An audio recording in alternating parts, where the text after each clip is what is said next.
Hello everyone, आज की video में हम जानेंगे कि रीका वैक्स क्या होती है, रीका वैक्स कितने टाइप्स की होती है, उसको करने में कौन कौन से टूल्स का यूज़ होता है, कौन कौन से प्रोडक्ट यूज़ करने हैं, रीका वैक्स को करने के सही तरीके स्टेप बाय स्टेप आज की वीडियो में हम कवर करेंगे। चलिए जानते हैं रीका वैक्स के बारे में। तो सबसे पहले यह जान लेते हैं कि रीका वैक्स बनती कैसे है। तो रीका वैक्स एक इटालियन वैक्स है जो नेचुरल चीज़ों से तैयार किया जाता है, जो कि वेजिटेबल ऑयल और प्लांट बेस्ड चीज़ों से बनता है। रीका वैक्स को व्हाइट चॉकलेट वैक्स के नाम से भी जाना जाता है। इस वैक्स को कराने के बाद बॉडी पे कोई नुकसान यानी साइड इफेक्ट नहीं होता है। ये हर तरह के बॉडी को सूट करती है। ये ऑल स्किन टाइप वैक्स है। ये स्किन पे जमे हुए डेड सेल को बिल्कुल ही पेनलेस यानी बिल्कुल दर्द नहीं होता है इसको कराने से, बिल्कुल पेनलेस तरीके से हटा देती है। इसको कराने के बाद आपकी त्वचा एकदम चमकदार हो जाती है। ठीक है, अब जानते हैं कि कौन से टूल्स रीका वैक्स के लिए यूज होते हैं। तो रीका टूल्स जो रीका वैक्स में के लिए होने चाहिए हमारे पास, सबसे पहले हमारे पास वैक्स हीटर होना चाहिए। नेक्स्ट है वो वैक्स की स्ट्रिप्स यानी वैक्स की पट्टी हमारे पास होनी चाहिए। नेक्स्ट है वैक्स की नाइफ यानी चाकू हमारे पास होना चाहिए।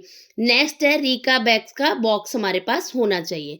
रीका वैक्स के उपयोग होने वाले प्रोडक्ट, रीका वैक्स में कौन कौन से प्रोडक्ट यूज होंगे आइए जानते हैं। सबसे पहले हमें वैक्स होनी चाहिए हमारे पास रीका वैक्स।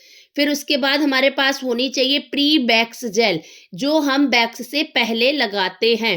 नेक्स्ट हमारे पास होना चाहिए Rica after gel wax lotion जो हम वैक्स करने के बाद लगाते हैं। ठीक है, अब नेक्स्ट हम बात करते हैं रीका वैक्स को करने का सही तरीका स्टेप बाय स्टेप। आइए जानते हैं step by step Rica wax कैसे करनी है। तो सबसे पहले जिस पार्ट में आपको वैक्स करनी है उस जगह पर प्री वैक्स लोशन लगाना होगा। अभी जो हमने बताया था ना, वो प्री वैक्स लोशन सबसे पहले हम लगाएंगे। उसके बाद क्या करना है, हमने वैक्स को ज्यादा गर्म नहीं करना है। ये नॉर्मल वैक्स से थोड़ी कम ही गर्म करनी चाहिए। जैसे नॉर्मल हनी वैक्स ज्यादा गर्म करते वैसे इसको ज्यादा गर्म नहीं करनी है। ठीक है, नेक्स्ट है सबसे, अब इसके बाद हमने क्या करना है, प्री वैक्स लोशन लगा लेना है। उसके बाद हमें वैक्स को गर्म करना है। नेक्स्ट हमने क्या करना है, स्किन में हेयर की डायरेक्शन चेक करेंगे। इट मीन्स आपके बालों की दिशा जिस तरफ होगी उसी ही डायरेक्शन में वैक्स को, यानी जिस डायरेक्शन में आपके बाल होंगे उसी ही डायरेक्शन में वैक्स को ऊपर से नीचे की तरफ लगाना होता है। फिर क्या करना है, हमने वैक्स को ऊपर से नीचे की तरफ इस तरह से लगाना। अगर आपके बालों की डायरेक्शन ऐसी है तो आप ऐसे लगाएंगे, अगर आपके बालों की डायरेक्शन ऐसी है तो आप वैक्स भी ऐसे ही लगाएंगे। नेक्स्ट हमने क्या करना है, वैक्स लगाने के बाद वैक्स की स्ट्रिप्स को ऊपर रखना है और उसको हल्का सा प्रेस करना है, फिर दबाना है। उसके बाद उसको अपोजिट डायरेक्शन में, यानी वैक्स हमने ऊपर से नीचे की तरफ लगाई थी, अब स्ट्रिप्स को हम उल्टा हटाएंगे, यानी हल्का दबाना है, उसको अपोजिट डायरेक्शन में निकालना है, मतलब नीचे से ऊपर की तरफ खींचना है। ठीक है, अब बात करते हैं कोनी पर। कोनी पर वैक्स करनी है तो हम क्या करेंगे, हाथ को मोड़कर, कोनी पर वैक्स करने के लिए हमको हाथों को मोड़कर ही वैक्स करनी है। नेक्स्ट, वैक्स करने के पूरी वैक्स हो जाने के बाद उस जगह पर, पूरी वैक्स जब हमारी हो जाएगी तो उस जगह, पहले हमने प्री लो वैक्स लोशन लगाया था वैक्स करने से पहले, अब हम क्या करें, हमारी वैक्स हो जाएगी। पूरी वैक्स होने के बाद उस जगह पर आफ्टर लोशन लगा देना है, ताकि हैंड के मसाज के साथ अगर कहीं भी वैक्स लगी रह जाती है तो वह भी क्लीन हो जाती है। इस लोशन पे ऐसा होता है ना, तो वैक्स करने के बाद हाथ चिपचिप होने लगते हैं, थोड़ी बहुत वैक्स लगी रह जाती है, तो हम क्या करेंगे, आफ्टर लोशन लगाएंगे, उसके ही बाद हैंड की मसाज करेंगे और उससे ही बैग्स को रिमूव करेंगे। अब एक आपको बहुत इंपॉर्टेंट टिप्स देना चाहूंगी जो आपको पता होनी चाहिए अगर आप रिका बैग्स करते हैं तो। क्या करना है, रिका बैग्स करने के बाद कभी भी पानी से साफ नहीं करनी होती है। रिका बैग्स को हम कभी भी पानी से साफ नहीं करेंगे, हमेशा आफ्टर लोशन से ही साफ करेंगे, नहीं तो वो साफ नहीं होगी। अब जानते हैं कि types of Rica bags. Rica bags कितने टाइप्स होते हैं? टाइप्स इट मीन्स कि फ्लेवर, कौन कौन से फ्लेवर में रिका बैग्स आती हैं। लेमन का फ्लेवर आता है, वो हम करेंगे नॉर्मल स्किन पे। ग्रीन एप्पल आती है, वो हम करेंगे सेंसिटिव स्किन पे। व्हाइट चॉकलेट आती है, वो हम करेंगे नॉर्मल स्किन पे। स्ट्रॉबेरी वाली रिका बैग्स हम ड्राई स्किन पर कर सकते हैं और एलोवेरा इस वाली बैग्स हम सेंसिटिव स्किन पर कर सकते हैं। नेक्स्ट बात करते हैं benefits of Rica bags. Rica bags कराने के क्या क्या फायदे होते हैं, सबसे पहले जानते हैं।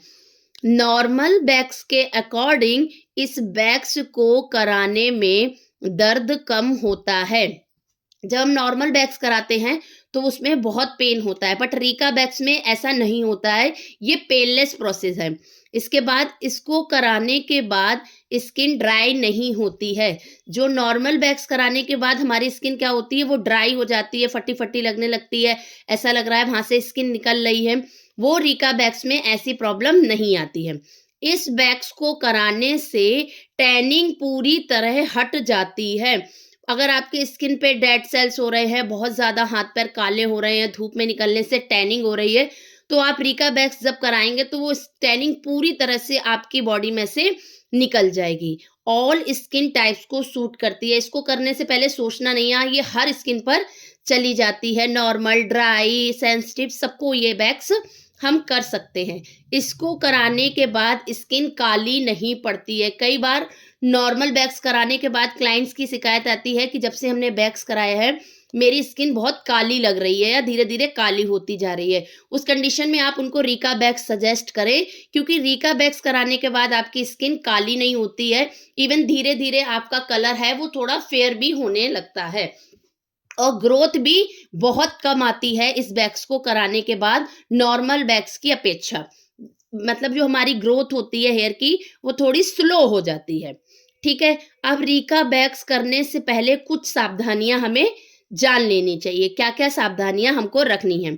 इसको करते समय बहुत ध्यान रखना है कि इसकी जो लेयर है वो पतली ही लगानी होती है। बहुत मोटी मोटी लेयर इसकी हमने नहीं लगानी है, बहुत पतली लेयर ही इस बैग्स की लगानी होती है। उसका रीजन क्या है आइए बताते हैं। इसको करते समय ट्रेंड होना बहुत जरूरी है, क्योंकि इससे क्लाइंट की स्किन भी निकल सकती है। मैंने बताया ना कि लेयर पतली लगानी है। क्यों? अगर आप मोटी मोटी लेयर लगाएंगे, आप उस पर बार बार स्ट्रिप्स रखेंगे और उसको हटाएंगे, तो उसमें क्या होता है, रिका बैग्स में हमारे साथ ये प्रॉब्लम आती है, स्किन भी निकल जाती है क्लाइंट्स की। और ट्रेंड होना बहुत जरूरी है। ऐसा नहीं है कि आप अभी सीख रहे हैं और आपके पास क्लाइंट आ गया, आपने उसके रिका बैग्स करने बैठ गए। नहीं, पहले आपको अच्छे तरह से खुद को सीखना है, नहीं तो उससे क्या हो सकता है, क्लाइंट का जो स्किन है वो निकल सकती है। इसको ज़्यादा गरम नहीं लगा सकते, नहीं तो स्किन रिमूव हो जाती है। ज़्यादा गरम अगर आप लगाएंगे तो क्लाइंट की स्किन भी वहां से निकल सकती है। ठीक है, अब बात करते हैं नॉर्मल बैग्स और रिका बैग्स में क्या अंतर है। अब नॉर्मल बैग्स कराने से कई बार स्किन पे छोटे छोटे दाने, खुजली और एलर्जी, रैशेज जैसी प्रॉब्लम देखने को मिलती है। रिका बैग्स नॉर्मल बैग्स से बेहतर रिजल्ट देता है। नॉर्मल बैग्स को एक ही जगह पर कई बार लगाना पड़ता है। रिका एक ही बार में बेस्ट रिजल्ट देती है या अच्छा काम करती है। नॉर्मल बैग्स पर बार बार बैग्स की एप्लीकेशन करनी पड़ती है, तब जाके बालों की ग्रोथ वो निकलती है। बट रिका में एक ही एप्लीकेशन में हेयर अच्छे से रिमूव हो जाते हैं। नेक्स्ट बात करते हैं, रिका बैग्स से नॉर्मल बैग्स की तरह दर्द नहीं होता। नॉर्मल बैग्स में दर्द ज्यादा होता है, रिका बैग्स में आपको बिल्कुल पता भी नहीं चलेगा और बैग्स आपकी हो जाएगी। रिका बैग्स से छोटे से छोटा बाल आसानी से निकल जाता है। कई बार नॉर्मल वैक्स में आपके पास ये शिकायत आती होगी कि छोटे-छोटे बाल हैं वो हमारे रह जाते हैं। बट रीका वैक्स में ऐसी प्रॉब्लम देखने को नहीं मिलती है। इसमें कितना भी छोटा बाल हो, वो बहुत ही आसानी से निकल जाता है। अब बात करते हैं रीका वैक्स। ब्राइड्स को हमेशा रीका वैक्स ही करानी चाहिए, ये उनके लिए बेस्ट वैक्स है। आप कोई नॉर्मल वैक्स ना कराएँ अगर आप ब्राइड्स हैं। ऐसी वीडियोज़ के लिए प्लीज़ मेरे चैनल को सब्सक्राइब कीजिए। Thank you so much.